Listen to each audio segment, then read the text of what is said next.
What is going on, everybody? Welcome back to our 19th revival of Podcast Asset Based, where we're actually going to be back every single week from now on. I've left on a banner that I don't know how to get rid of, but that's fine. We'll figure it out. Going to be joined today by Scott Burfield of the STK Group to discuss his time as a trucker in the military, as well as what he's up to now in the logistics space. Let's get right into it. What is going on, man? Hey, not too much. Thanks for having me. It's awesome to be here. Yeah, of course. You're going to be our, like I said, 7th revival. I've been promising to bring the weekly Wednesday podcast back for like 3 straight months. I run about one, get pulled into a million different things as we just started like a recruiting company, all this kind of stuff. But you're the official revival. I'm actually going to be back every Wednesday. So let's start this one out. Very cool. Well, thank you. And it's your first podcast. So what better way to bring back the podcast than with your first appearance? It is. So I worked on my setup and everything, and yeah, I think we're ready to roll over here. You got one of the better audio clarities that I've had for guests. So I mean, you did a decent job setting up whatever equipment you got for it. It's just trusty old AirPods. Yeah, I got the AirPods in too. A little lackluster. I mean, for the price, I'm a little disappointed with the music quality, but the actual use case of them, they are very good. They connect to everything very simply. But all right, let's enough of this. How did you get into logistics? What was your first introduction to the industry? Sure. So I actually grew up in trucking. So my father had a trucking company in the south burbs of Chicago. From there, pivoted to some of the back office stuff where I work now. I joined the Illinois Air National Guard. Let's hold this up for 1 second here. So your dad owned and started the company, the STK Group, back in the day, and you were exposed to it back then. Actually, it was called TSI, and they were so it was a different company. STK is more the back office company he had later started that I'm running now. But yeah, ran reefers. A division of the original company, sort of thing. It actually came about 10 years after. So after trucking, he had the trucking company and moved on to the back office portion of it, and worked for a company that does what basically we do now. And once they had shut down, he had worked with a lot of his previous customers and formed the STK Group. So STK, I'm Scott, and I have 2 brothers, Tim and Keith. So that's how we got the name. All right, let me not hold up the timeline here so much. So we got a young Scott gets exposed to the family business. What did you do instead of getting into that straight from the start? I mean, where did you go next? So just being in trucking and seeing how freight would go all over the United States, I just loved to, I really was interested in planes, trains, trucks, anything that took people or things from point A to point B. So I attended Yeah, but you had Southern. that kind of like a unique experience, right? Because nobody, I mean, my whole life, most people's lives, they never get exposed to logistics in any capacity. We all just think stuff kind of gets to where it gets somehow. Nobody really like stops and thinks about it. You got exposed to it, so you had that And like that's true. the bug kind of. Right. And to me, it was just normal that, my dad would be out late on a Friday because that's when all the freight was moving. And, we would go to the movie with my mom. We would, have ice cream nights just because, hey, that's dad had to work. And again, that was just normal. And to me, it was it was something to look up to as far as, it doesn't end at 9 to 5. And I would see pallets of asparagus and other produce going out, and knowing that these were going to grocery stores, and it was an important job. Yeah, no, that's really cool, man. Being able to be around logistics, at a young age. When I mean, I've always said it since I got into the industry. If this was in high schools and if somebody had like a dispatch course, a brokerage course, or even just like a CDL type of course where you get to learn Mhm. about just any type of exposure to this industry from a high school level, I mean, I would have probably got into it when I was, 15, 16, 17 instead of 24, 25. Like, Yes. And I think I would have went the trucking route if I didn't watch Top Gun too many times. So I ended up, I looked at Southern Illinois University. They had an aviation management program. I was like, I want to give aviation a try. And with that, I enlisted in the Illinois Air National Guard to pay for it. So when I went to go enlist, they had, all these different jobs. And one of them was to be a fuel truck driver. And I honestly really didn't have my heart set on anything. I just kind of wanted to enlist, go to school. And I was like, oh, I could do this. And everyone was great. And so, we so had wait, our, just to clarify this, because I have zero exposure to military sure. procedures and stuff. So you basically wanted to go be a Top Gun style pilot, and to pay for that, you went into the military to drive a fuel truck. So yeah, the military has great educational benefits. And at the time I was like, I want to get in aviation, didn't know if I wanted to be necessarily Maverick or fly for the airlines, but it was something I wanted to explore at the time. And SIU had a great program. Um, How does that program even look? I mean, is that like walk me through? Like, so do you ended up doing all sure. of this? Yeah, so Southern Illinois, Embry-Riddle is one of the bigger schools too. There's a lot of undergraduate colleges in the United States where they have aviation programs that'll take you from never touching an airplane to being a flight instructor. That's cool. So ended up going down to Southern Illinois and wanting to pursue that. It was very expensive, so I ended up just Yeah, sticking to the that was my management initial side. thoughts too. I was Yes, like, man, like getting into aviation, that's like me. Like I'm just now getting into race cars, and I couldn't my whole life because it's just super expensive. Like, it is. And now, luckily, at that time, the GI Bill really didn't cover a lot of the flight fees, and it does now, thankfully. But back then, even with the GI Bill, I was looking at, probably $100,000 to complete everything. uh, So, I just kind of, I was like, all right, going to school. And also while I was in college, I want to say during college, I did 2 deployments to the Middle East and came back and, So let's aviation. touch on that, because I mean that brings us into I'm trying to get more topic based on the show. So every show from Sure. now on is going to have a centralized topic, since I've never done that before. So Yeah. today's topic, I had a post kind of get some traction a week or 2 or 3 ago about this whole veterans and trucking and CDL stuff that's kind of coming through. So talk to me about your experience. I mean, you got deployed, twice, so you were driving the truck out there. That Actually was your 3 times, twice during college and then once after. But yeah, so the one thing I want to point out first is it's impossible to paint all veterans with one broad stroke as far oh, as how they impossible operate. to I paint mean, anybody with one stroke, let alone exactly that right. type of industry. Exactly. So one of the best parts of the military for me was meeting people from every corner of the United States and working with them and going out on the town with them. And it was something I really treasure. I But mean, walk me through. I mean, let's start. I mean, with my biggest concern when I started seeing all of this kind of stuff. I mean, what was your training process like? How does that look when you do, heavy equipment for the military? sure. So I'll speak to fuels was my Yeah, specialty yeah, in the Air fuel. Force. So I went down to Shepherd Air Force Base for my training, and I want to say it was 6 or 8 weeks, maybe longer at this point. But we, in addition to learning preventative maintenance and actually driving the truck, we also had to learn a lot about hazmat, safety, and other functions of our job, like lab. We did all the testing of the jet fuel. So we would test the flash point, we would test for contaminants and different additives. But a lot of it was driving our 6,000-gallon fuel truck very close to very expensive planes. I mean, how do you test the fuel? How does that work? I mean, I obviously have no knowledge about any of this. My thought is that you take like a long swab, put it into the truck, but obviously that's not how it Yeah. works.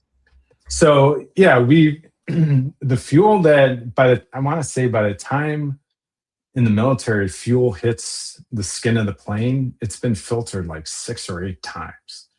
So it's always very, and that was even when I was in a deployed location. We have a full lab on site, or had a full lab on site where it looked like it was a full-on lab where you would just pull the For samples. jet fuel in the military, you guys, the Mhm. full-on lab testing. That's insane, man. Okay, so you learn how to Absolutely. test the fuel, you go through all of that. Now you're driving a fuel truck near $1 billion of equipment. Yeah, and it didn't stop. So I did my time in Shepherd, but once I got back to my base, I still had to be trained locally. Because when you think about the Air Force inventory, you're not going to. The procedures for fueling a B-1 aren't the same as they are for fueling, like a fighter or a C-130 transport. So a lot of it was I had a lot of ride-alongs as I would go on runs to fuel the planes, and I'll still never forget part of my training. My supervisor, he was actually the superintendent of the shop. So, all right, you're ready, let's go. Kind of gave me a check ride, I guess you could say. And I'll never forget, I went to the FOD checkpoint, did my walk around, and I left one rock in the tread of the tire before hitting the flight line. And he's like, try again tomorrow. I was just so devastated. Yeah, it's But actually crazy hearing this because when I started hearing all this veteran CDL stuff coming out, my first thought was like, obviously, if you've never thought about it, you would never have a reason to think about it. But I was thinking, how is the military training? And now listening to this, I'm like, you know what? I think based on the stories we've been hearing over the last 2, 3, 4 years with the regular civilian CDL training process, I'm pretty confident that you guys probably had a better outing with training. And again, I can't speak for everyone. I had great NCOs and great leadership when I was with my shop and learning all that, where, yeah, it was tough, but at the same time, we were able to ask questions. We felt comfortable bringing up safety issues. And I thought it was a great model of kind of how it should be. Obviously, everything's not perfect, but there was enough of that where safety was number one, and there was, we didn't have that financial aspect where cutting corners could make you a couple extra bucks. Yeah, you guys didn't exactly have an incentive to cut corners here. I mean, cutting corners in that landscape leads to most likely death at some point. So I mean, it still does here, but like you said, there's no incentive advantage to do it in the military versus, that's the biggest problem, is that there is an incentive advantage to cut corners and to do things the wrong way in logistics. And unfortunately, it's so far behind in numbers that, it's just become common practice to see people cutting corners with ELDs and with safety and with maintenance and even just like the training schools and obtaining CDLs the wrong way. And I mean, it's just become such a hassle. And now thinking about it, like your guys' training, in the military to get this type of trucking license was probably a lot better. Like, yeah, I think it was very good, but I also think that if you ask me right now, and I drove a straight truck, but even if you asked me to drive a straight truck right now, I would have to get refreshed on hazmat, different civilian procedures. So I think there has to be that bridge too, where yes, you can back up a fuel truck around these, expensive military aircrafts, but still need to know how to operate it in Joliet, Illinois, if you're driving to Chicago. See, so that was my next concern on this topic, right? Was thinking, okay, so you guys have got your training, for your specific thing in the military, and then you get shipped off somewhere and you're driving kind of in the middle of nowhere places for the most part. And then I was thinking instantly, like I've had my drivers out in Manhattan on the island, and I'm like, I don't see how those two experiences could kind of, correlate with one another at that point. Well, one thing I will say is, I will say in general for veterans and folks in the military, is a lot of adaptability is something that everyone you just have to have. There's a lot of moving around. There's a lot of dynamic situations at home, at work, and you have to adapt to it. And trucking is a hard life. You're away a lot. You're in trying to get healthy food in the middle of nowhere, and I think that's where that veteran quality of adaptability would shine. But I also think that the trucking industry also has to, there has to be better support services if you're going to try to get a lot of these veterans in cabs of trucks and other folks. I mean, everybody deserves good facilities, safe place to sleep, all that good stuff. Yeah, that was actually another point that somebody had made to me, or I guess they had just posted it probably, where they were like, "Man, imagine putting somebody with these type of experiences in the military in a little steel box for 3 months at a time." And I never thought about that, like the mental aspect. Not even like you said, just the veterans. I mean, truck driving for everybody takes a mental and physical toll on them. So. Yeah, and I've followed along. There's different initiatives out there in trucking to keep people healthy, and I think it's great because, again, these are the folks who keep America moving, and we can't just say, "Hey, go figure it out." I mean, they deserve a good place to, rest, recharge, and get back on the road. Nobody wants somebody who's tired on the road driving next to their family. No, of course. I mean, let's just touch and kind of finish off on this topic, and we'll get into the current sort of things. I mean, how Sure. was your time driving deployed in the military? What sort of experiences did you have? And I mean, just give us kind of a little 2 3 minute rundown of how that life looked. Driving a truck out there. Sure. So, out of the 3 times I went, two of the times I went to LUD Air Base in Qatar, and it was 12 hours, 6 days a week, and got in there. We did our changeover, and I was, yeah, no kidding, in the cab for 12 hours. In 1 month, I want to say I pumped 1 million gallons, 6,000 gallons at a time. So we were busy. We had a lot of big planes, and it was a huge hub, especially around the time I was there in 06, 07. What's the But it was, logistics of actually getting the fuel over there? I mean, how does that work? yeah. So one deployment, I was the driver, and then another deployment, I was just outside the fence where we would have civilian fuel truck drivers come in. We would inspect them, offload them, and then yeah, we built them a prayer hut for Ramadan. I would eat with them. It was a really interesting experience because I got to shoot the breeze with, truck drivers from Qatar, and a lot of the guys were from all over the world. No, I was gonna say I never thought about, again, like these are things you never think about, the logistics of just getting the fuel to the airbase. I mean, it's a lot of moving parts for sure. Yeah, I'd say the Air Force really does do a good job with logistics and have, dedicated schools where they look at how to do this stuff. And it really is impressive when you see it in action, and all the different contractors and everyone who chips in. It really was kind of cool to see. No, for sure. I mean, I've never thought about a lot of these topics. And I mean, we obviously, as brokers and carriers, moving just domestic random stuff, like, just moving like IKEA furniture around, or, the things that don't really make a difference. Those are already hard to accomplish sometimes. There's a lot of hiccups. And then you sit down and think, like, how are you moving fuel through war zones and active territory? Like, that's a different side of logistics. And I can only imagine the like mental strain that would put on somebody, because these shipments, I mean, a friend of mine was doing a contract for the military. He needed to put some air freight from America going God knows where. And they basically told him, hey, we overbooked our flight. Your shipment's not moving out today.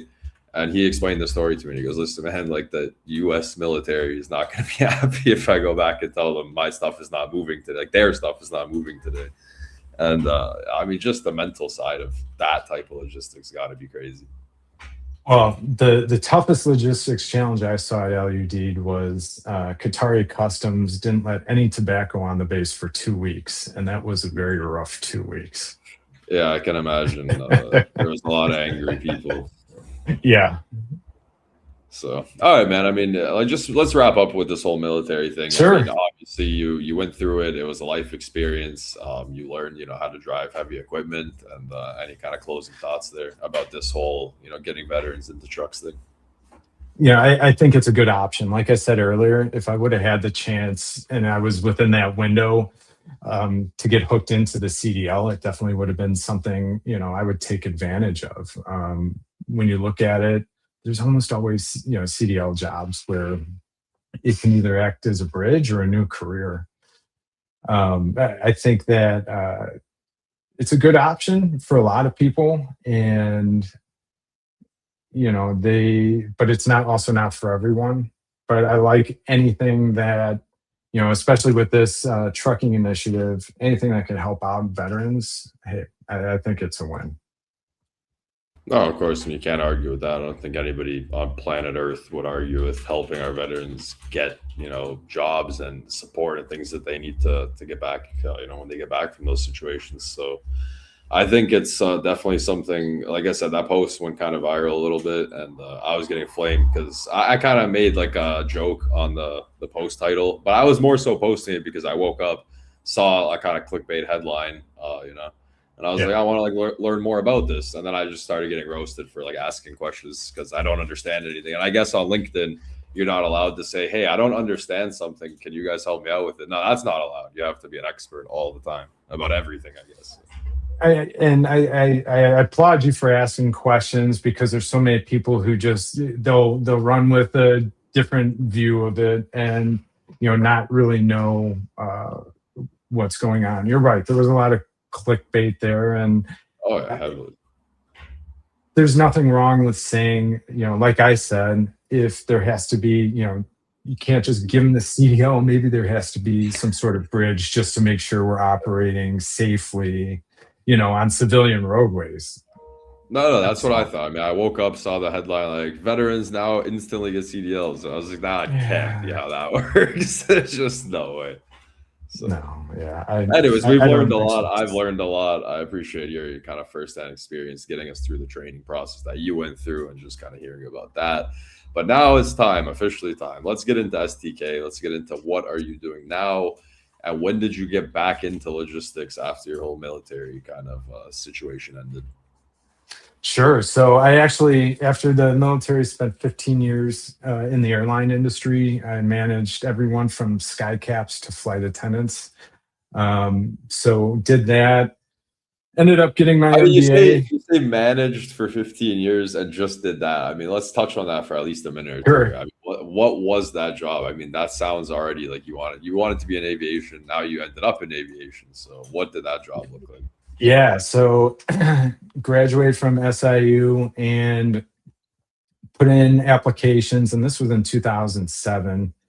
And not an ideal time to find a job, but luckily I got called by Southwest to work in customer service. And from there, I worked in Chicago and Baltimore, customer service, and then later in flight. So worked with flight attendants out of Chicago and Baltimore base, which was a definitely a very interesting job. It was an awesome work group, but just again, so unique. I would have 300 people and maybe see 20 of them in a given month because they would basically pick their schedules, and who knows, they might fly out of Denver all month. So what's the logistics of that job? Are you organizing flights? Are you organizing that kind of stuff, or just the personnel keeping them on schedule? So there's a separate scheduling department, schedule them for their flights. We were the local management and just kind of oversight. Like if they had an issue that we needed to help them with, or if we needed to follow up on something safety related or compliance. A lot of our time was spent responding to either customer or DOT complaints. And it could range from anything from customer service to safety. So you're basically just dispatching humans to airplanes. The simplest way to explain Yeah, it in trucking terms. yeah, basically, I guess, yeah, to put it in trucking terms, kind of like a dispatcher. Yeah, I mean, there's like I don't know how into social media you are, but there's like a funny kind of meme where they'll say some headline about basketball, like this player gets traded to over here, and then somebody Yeah. says, "Explain it to me in hockey terms," and then they'll, like it's this type of a meme. So I'm kind of just Yeah. I equate everything. Explain it to me in trucking terms. So that's kind of how I see it. No, trucking and aviation are very similar. Aviation, they've got huge compliance departments, but they all do the same thing, all report to the DOT. So there is a lot of overlap, but they've just had millions of dollars and huge corporations to, look at a lot of those issues where, how many MCs are out there where the compliance compartment could be a kitchen table or, a guy who's contracted to come in, once every couple of months, right? No, of course. Okay, so we did the whole going to school thing. We did the whole driving trucks to the military thing. Then we spent 15 years dispatching humans to flights in trucking terms. And now you end Yeah. up at STK. So what happens there? How does that all go? Okay. Well, so a little bit before that, got my MBA, and then I got cancer from my time in the Middle East. So part of the burn pits, I ended up getting non-Hodgkin's lymphoma, recovered from that. And this was also right before COVID. And also around the time my dad was saying that he wanted to kind of step aside and retire. So after having that major life-changing event, and I decided to take a leap and take over STK. Yeah, I mean, I can't really think of a more life-changing experience that make you think like maybe let's do something different after 15 years.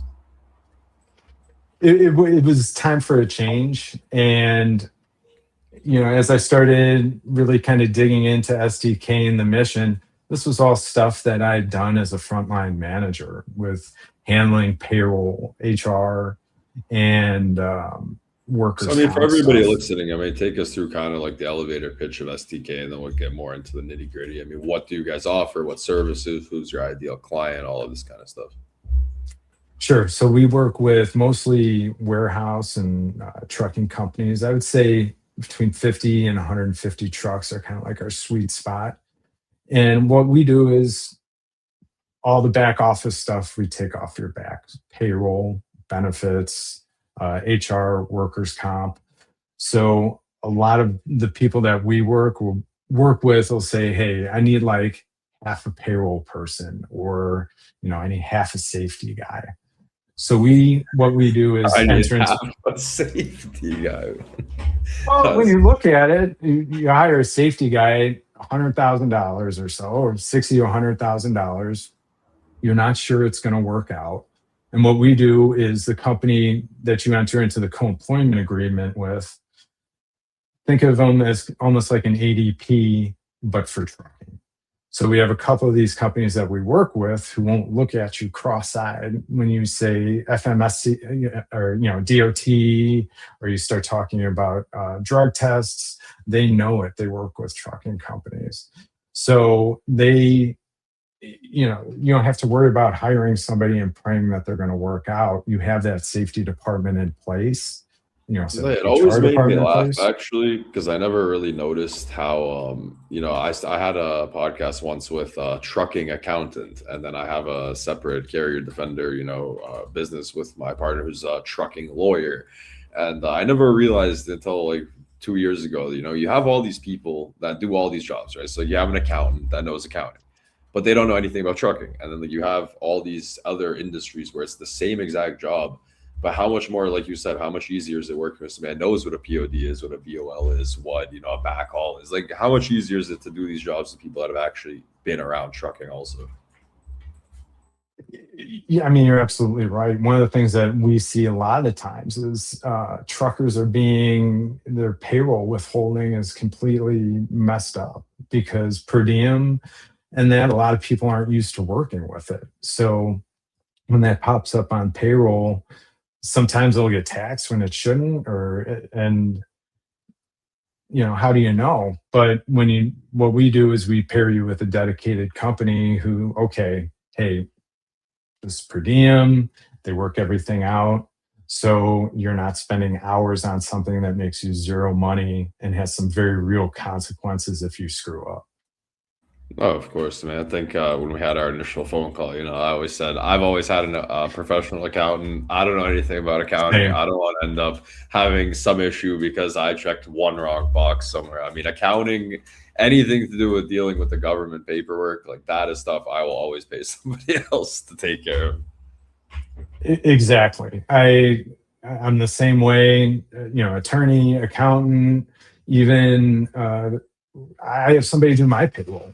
It's something where I would rather spend that time trying to drive the business forward than making sure somebody's paid correctly. And at the end of the day, when you own a business, that's really one of the chief responsibilities that you have is to make sure that your folks are paid correctly. No, of course. I mean, I've always said we just got into this whole recruiting outsource thing. Finally, we opened our own company about it, and we've always had the mentality where if you pay people correctly, and you definitely have to pay them on time, then that's how you retain most of your talent. I mean, people want to talk about culture and all of these things, right? I mean, when it comes down to it, people just come to work to make money. I mean, if we didn't need money, we wouldn't come to work. That's just how it goes, right? So paying people correctly is the easiest way to keep your talent around.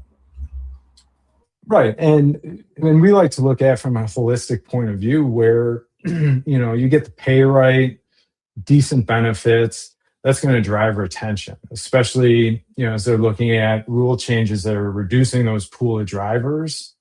You know, if you have a reputation as a carrier where drivers are paid on time, good health insurance, that's gonna really cut down that turnover rate rather than just trying to run them blind and 1099 and not take care of them.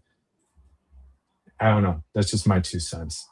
No, of course, and that makes a lot of sense to me as well. That's how I think too. But I mean, take me through STK's daily operations. I mean, how has the transition been, from the aviation into STK and back into trucking? I mean, obviously logistics something you've always been around, but how do you feel about it? We've had a lot of changes in the past 4 to 5 years with the markets and the rules, and a lot of things in trucking are not how they looked even just 5 years ago, let alone 10, 15, 20. So I would say for me personally, moving from an operational logistics role to this kind of back office support, the biggest thing is not living my life by seconds and minutes. In the airline industry, it was Oh yeah. planes push on time unless something is really wrong, and then you have to explain yourself. So that was my biggest change personally. Professionally, just seeing what's going on now is the market sucks. So the way that we look at it, and we try to help trucking companies and others is this is an easy win. We look at saving you money on things that are going to drive retention, going to save you time, and again, it's one less thing to worry about. So if somebody comes in, with an injury, you have someone to call. You don't have to, worry about, okay, where am I going to send this person? Do I have to do this investigation? That's all handled. Um, So you get those easy wins combined with saving some money. Well, you're already ahead of the crowd. And PEOs, so that's what we broker, the services, it's professional employment organizations. They typically have a higher survival rate than most companies. I don't have the numbers in front of me, but I want to say during COVID, they saw a big resurgence because people were able to outsource those questions. They were able to, just shoot the payroll over while just trying to figure out how to survive. Yeah, I mean, if we go down the laundry list for people that are watching, so you guys are offering back-end accounting, you guys are doing that workers' compensation type of cases for carriers and warehouses. What else is on that list? I mean, it's mostly all just back-end stuff. Sure. So I'm not an insurance agent. We don't do vehicle, but we'll do workers' comp. Yeah. And we're always looking for partnerships with those folks because that's just not something that we've ever gotten involved in, but work in the same space. But workers' comp, HR, benefits, payroll, those are the big ones that we lean on, and compliance too. Walk me through HR because I personally have been through some big companies and I've been exposed to HR and trucking. And I always thrive in an environment, the smaller operations. I've always thrived in a 5 to 20 person type of operation, where it's just like moving freight with your friends and you guys are all having fun. And there's no HR anywhere to be found and nobody asked for HR. And take me through HR and trucking for large companies. What are some of I'm sure you guys have some crazy stories you come across, with HR and trucking. So, usually we do the matchmaking and then, our partners take over with that. But no, of course, I mean, have you been exposed to any, have you just kind of heard, through the grapevine of people you work around, some funny stories maybe? Oh God. I think I know you're not a personal Facebook, HR. yeah. I think, Facebook's one that just always just keeps popping up. And, it's whether you said something and then another person says something. It's a lot of, so you guys got a lot of truckers getting in trouble with HR for Facebook posts. It's just stuff that I, overhear as far as, Facebook posts. And if you don't handle it correctly, one interesting thing that I've heard, and this was at an Illinois Trucking Association event, was handbooks. So one of the things that will help companies get set up is their driver handbooks. I went to this conference and they had an attorney who got up there and said, whatever you do when you're making these handbooks, don't talk about how professional and safe and all this you are, because they will eat you up in a nuclear verdict. And one thing that I had no idea was truck drivers actually have the same duty as a driver. So what they're trying to eliminate is these juries thinking that, well, here's your handbook, you're so safe, you're professional, you're God's gift to trucking. Well, then why did you hit this person? So that's what the other attorneys try to do, is they're like, well, Scott, here's your handbook and you just said how good you are. Well, why'd you hit that car? Were you as safe as you said you were here? No. And it's little things like that people don't realize until they're up against it. Yeah, that's for sure. I mean, some closing thoughts with STK. Obviously, you guys are kind of handling the back office stuff. Just any kind of closing thoughts going out of this? Our whole mission is to get people on the right track so they can, not worry about the back office stuff and focus on trucking, because, like we've talked about, and I think as everybody has noticed, it's not an easy industry. And This is something where you can eliminate, I don't want to call it a distraction because it really is necessary, but you can eliminate those added tasks of making sure that everything's in line, you're not overpaying, because it's taken care of. And we've even gone into places and looked at it, and sometimes people have setups that are great, and we've told them that and said, all right, well, hey, anything changes, let us know.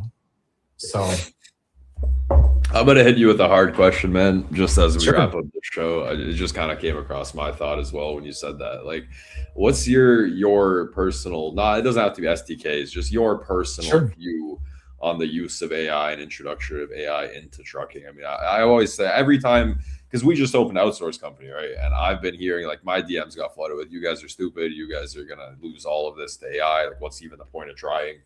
And we have the firm opinion in our operation, the brokerage, that we have all humans. We use, we prefer to have humans because humans want to deal with humans for the time being, at least. But what is your guys' kind of view on the introduction of AI to, your business, your side of things in trucking? I want to say that I use it more like a calculator than I do a assistant or friend or coworker.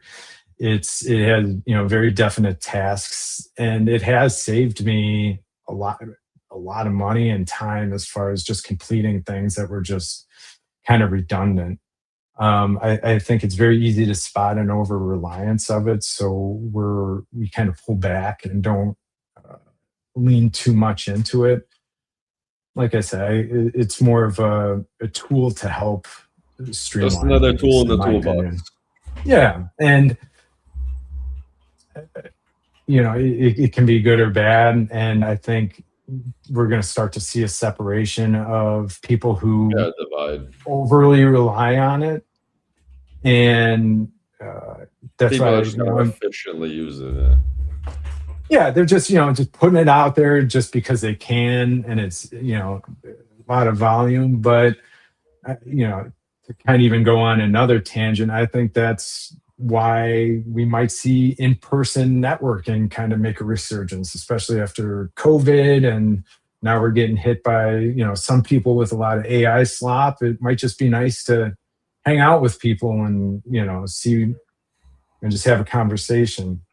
No, So it would honestly. I mean, I'm young, like very young, to be having these opinions. I'm really old school for some reason. I really don't like technology. I think AI was like just one of these things we didn't need. But it is what it is. It's already out there. Can't close the box. But I think it would be great if we could all just meet up in real life now and see who knows how to have a conversation without AI because like you can't pull out AI in the middle of a real life conversation, right? So I think it'd be really funny to see a lot of the people we see around the internet just in person having to be themselves. I think that would actually be the way that things are going to end up going at some point.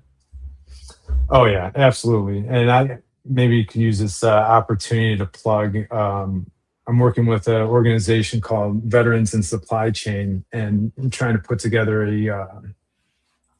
I don't know, just like a happy hour here in the Yeah, Chicago area. just a So hangout, just to hang out with each exactly, other. Yeah, like that's it.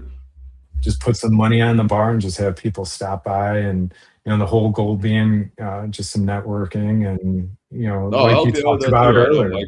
Michael Lombard would be down to help out with that. Maybe run one in Texas. Maybe you guys, have a Chicago, a Yeah, Texas one, and maybe this grows into something, right? And I think that these real world networking things should be. So I've been trying to organize it, right? So like I'm based in Serbia, and we have right. huge logistics out here, and I always try to organize it, but it always ends up with like three people saying that they're gonna go, and then like I say like, okay, I'm just not gonna do it, and then like I have 500 people message me like, oh, why didn't we do it for that date? And I'm like, because nobody said that they're gonna go, and I'm not gonna go and just wait for who's gonna show up. But I mean, I do think that real life networking events are something that we should all start pushing more instead of just these conferences because the conferences are expensive. They take a lot of Yes, planning. They take you away from your job. They take you away. It's just so much stuff to get to a conference. And then you just see like the same 92 people that you saw at every single conference at a certain point. And I think we should just be pushing to do these like little local events, like every like Thursday, every second, third Thursday night, something like that. absolutely. And going back to what you said earlier, what if there was something where there was some exposure in high school or some other fashion to what's really out there with logistics? Hey, this came in from this corner of the world, and we're shipping it, to this other corner of the world. That might be really appealing.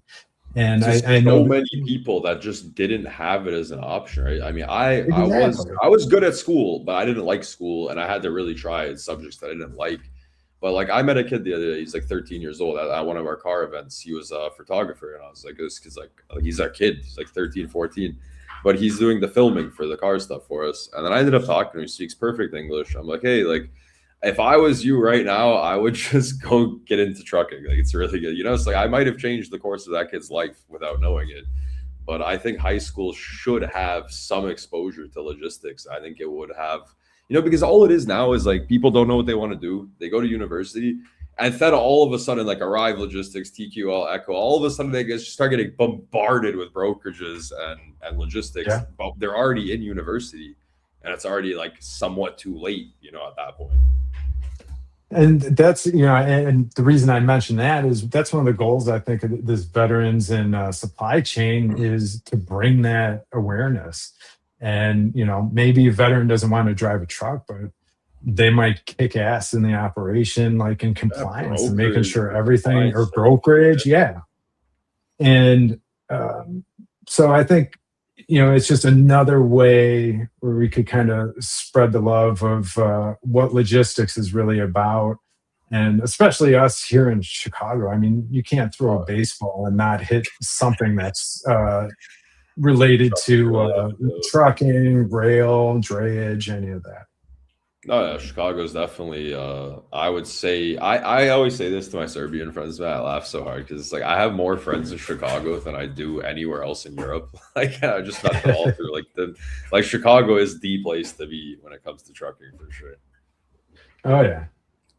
So, anyways, man, let's wrap it up. Let's get you out of here, get me out of here. We got one last question, and it's the staple of the show. I don't know if you've seen it before. Awesome. Probably you haven't because we didn't run the podcast for like half a year correctly. So, long story short, we're getting into chicken wings. And since you're in Chicago, and since so many people that I know that are going to watch this are in Chicago, let's start with this. Where is the best chicken wings in Chicago, restaurant-wise?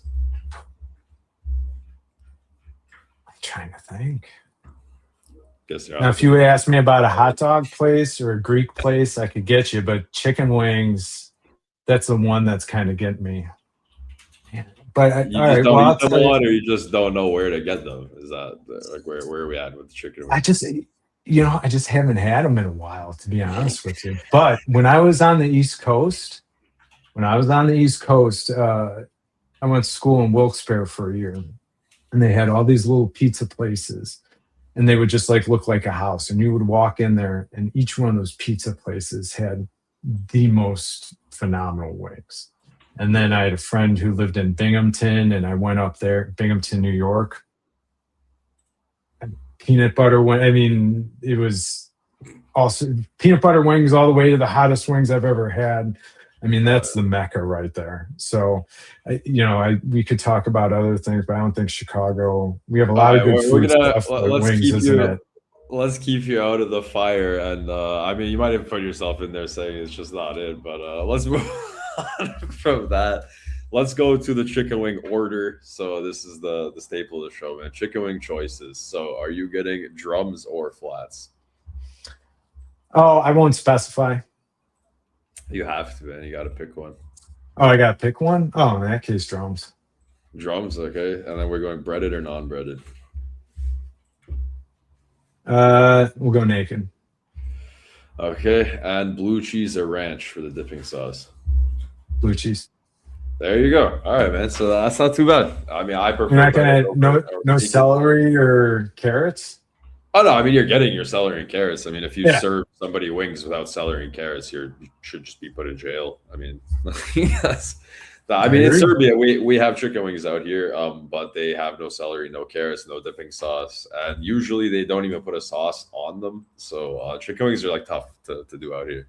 So that's why it's always been funny. I always ask about chicken wings, but I can't order myself some chicken wings. So you're what, breaded? I'm breaded. I'm drums, breaded, and blue cheese. That's my perfect. Now, what's sauce? That's a different question, right? Maybe I should add this as a fourth question. I mean, you can answer it first. What are your sauce? Sure. I mean, I think I had an answer prepared. Spicy garlic, and then a spicy Asian, like a spicy Thai, like a sticky Asian. Yeah. Yeah. And then, I'll be a traditionalist. I'll just go with the hot wings. Give me the nuclear ones. Let's see what happens. I mean, I grew up in Toronto, and there's a place called Sloppy Joe's, and every Thursday they have like 10-cent wings. So basically, I guess they make all their money on beer because they're definitely not making money on the wings at that point. But long story short, they have this house barbecue sauce, and it's like not the traditional barbecue sauce at all. It's like you can't even explain it. It's almost like ketchup, but in the best possible way. I don't even like ketchup. Oh, yeah. But this wing, like that was the best wings in Toronto for sure. And I've always been accustomed to that being my favorite, but they don't have that anywhere in the world except for this one place. So I've always been kind of like an experimentalist. Like I'll eat any wings you put in front of me. I mean, it doesn't matter, hot, spicy, whatever you like. I'll eat any chicken wing. But if I have to pick, I like buffalo. I like you, like a nice like sticky, some type of like dark sticky sauce. So can't go wrong with chicken wings, man. Well, this really kind of bugging me. I'm gonna have to go. I need to go. Yeah, you're gonna have to go do some research. Now. Yeah. You're gonna have to get back to me with that one, man. Let me know when you're gonna do this veterans thing. I'll help you. Help get the word out about that. Yeah, absolutely. Staple out in Chicago, and thank you for your time, man. Hey, thanks for having me. It was awesome being on, and thank you. Yeah, thanks for stopping by and being the revival of the podcast. Let's keep in touch, bro. All right, man. Take it easy. All right, guys, podcast Acid Based. We're back talking about chicken wings, talking about being in the military, driving trucks, talking about back-end accounting. And we're back next week with somebody you guys all know from LinkedIn. So tune in next Wednesday. And that's going to be it for today.